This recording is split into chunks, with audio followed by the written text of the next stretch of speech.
Hello everyone, क्या हालचाल आप लोगों का? बढ़िया। चलिए, तो आज हम लोग टाइप्स ऑफ कंपनीज के बारे में डिस्कशन करना चालू कर रहे हैं। कंपनीज को बहुत सारे हेड्स में क्लासिफाई किया जा सकता है। उनमें सबसे पहला फर्स्ट हेड या फिर फर्स्ट कैटेगरी है companies on the basis of mode of incorporation. Incorporation के हिसाब से फर्दर कंपनीज को 3 हेड्स में क्लासिफाई किया जा सकता है: chartered company, statutory company and registered company. Talking about chartered company, chartered company उन कंपनीज को बोला जाता है which are established by the royal charter और the orders of king and queen.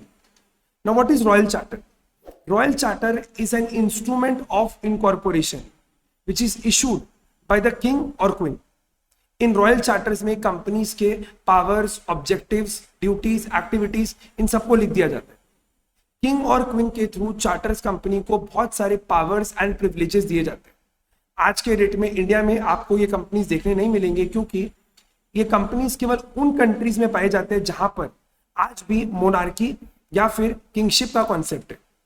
Examples of these companies can be East India company, bank of England, charter bank of Australia and many more. Next category of company is statutory company. Statutory companies are those companies which are established by an act. वो act हो सकता है parliament का हो, वो act हो सकता है स्टेट लेजिस्लेचर का हो, एज द केस में भी। स्टैट्यूटरी कंपनी के पावर्स एंड ऑब्जेक्टिव्स को उन एक्ट में ही लिख दिया जाता है जिन एक्ट के थ्रू इन कंपनीज को बनाया जाता है। और यही कारण है कि इन कंपनीज को मेमोरेंडम ऑफ एसोसिएशन बनाने का जरूरत नहीं होता है, बिकॉज नॉर्मली हम लोग मेमोरेंडम ऑफ एसोसिएशन यानी MOA में कंपनी के पावर्स एंड ऑब्जेक्टिव्स को लिखते हैं। और क्योंकि इन ऑब्जेक्टिव्स एंड पावर्स को एक्ट में ही लिख दिया जाता है, तो MOA बनाने का एज सच कोई नीड नहीं है। इन कंपनीज को अपने नाम के आगे लिमिटेड वर्ड लिखने का कोई जरूरत नहीं है। इन कंपनीज का ऑडिट CAG के थ्रू किया जाता है, that is controller and auditor general of India. Examples of these companies can B SBI, state bank of India, जिसको SBI एक्ट 1955 के थ्रू बनाया गया। Next example can be RBI, reserve bank of India, जिसको RBI act 1934 के through बनाया गया। Next category की तरफ चलते हैं, विच इज रजिस्टर्ड या फिर इनकॉर्पोरेटेड कंपनी। वो कंपनी जिनको कंपनीज एक्ट के थ्रू रजिस्टर करके इनकॉर्पोरेट किया जाता है, उन्हीं को हम लोग बोलते हैं रजिस्टर्ड कंपनी या फिर इनकॉर्पोरेटेड कंपनी। इन कंपनीज को कंपनीज एक्ट में दिए गए प्रोविजंस को फॉलो करना होता है। इनका एक्सेप्शन भी होता है।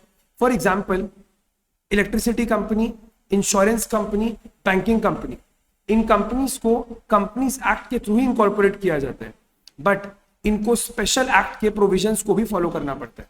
For example, a banking company is incorporated under companies act, but it has to follow the provisions of banking regulation act 1949।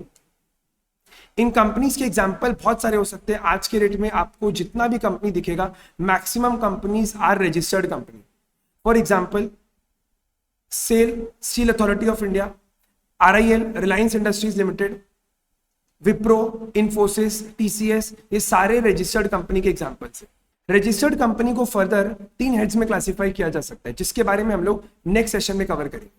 अगर आप लोगों को वीडियो अच्छा लगा होगा तो वीडियो को लाइक करिएगा, अपने फ्रेंड्स के साथ शेयर करिएगा और चैनल को सब्सक्राइब करिएगा।